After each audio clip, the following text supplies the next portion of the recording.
My name is Dorothy McCoy. I live in Greenville, South Carolina.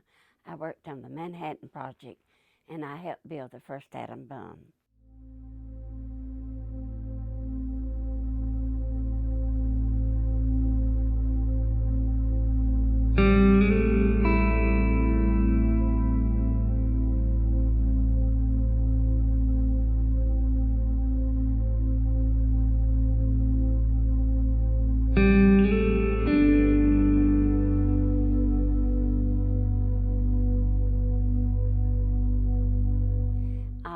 I've lived in Greenville all of my life until I went to Oak Ridge.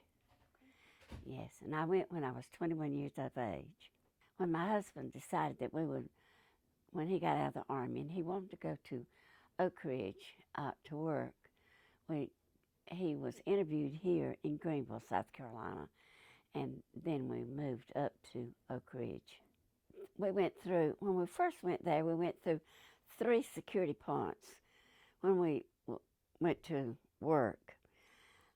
Things eased up and got better, but you would go to a terminal and get on a work bus. You would catch a bus wherever you lived, go to this big work terminal, and you would catch your work bus there. You would go from your work bus up to your where you worked, and then you would get on another shuttle bus to carry you out, and they would carry you to where you checked in to work. And you'd go about, seemed like to me we would ride about 5 miles and on the work bus, and they'd stop, soldiers would get on and check your bus, they would check everybody's badge. There were 2 or 3, they'd get on and they'd look at everybody's badge and face, and then they would get off, and then we'd go on to another one, and then they checked us again before we got on the shuttle bus to go over to the workplace. And oftentimes you didn't ever understand it, but sometimes they'd even have more security. They would check you when you got off for some reason. But you knew, and you could tell there would be, oftentimes there'd be more security guards on than in other times. The first job we did, we worked behind construction, and everything, there was so many pipes in that thing, and every pipe had to be tested and it wouldn't leak. After construction, we went up to another level, and it was all panels and things.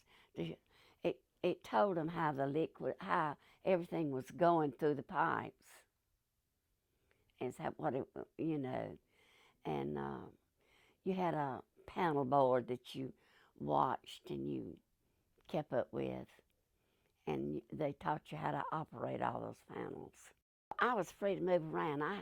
I was lucky I was in a little room, but it was not it was like it had, as well as it had iron up, just to mark off the room part. And then it had black panels, big black things, and it had dozens of panels on it. But, and you watched your panels, you knew, you had a phone in there, because there was other men out there working, but my supervisor, like I said, had to come on it was such a large thing, he had to come on a bicycle to check me, and he would come about twice a night.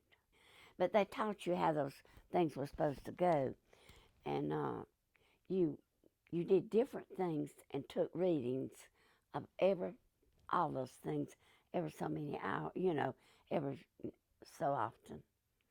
And you recorded everything.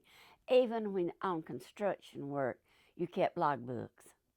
We was there when they dropped the A-bomb, and we had to go up to the square we couldn't find out what all the commotion was about, so we went up to the square.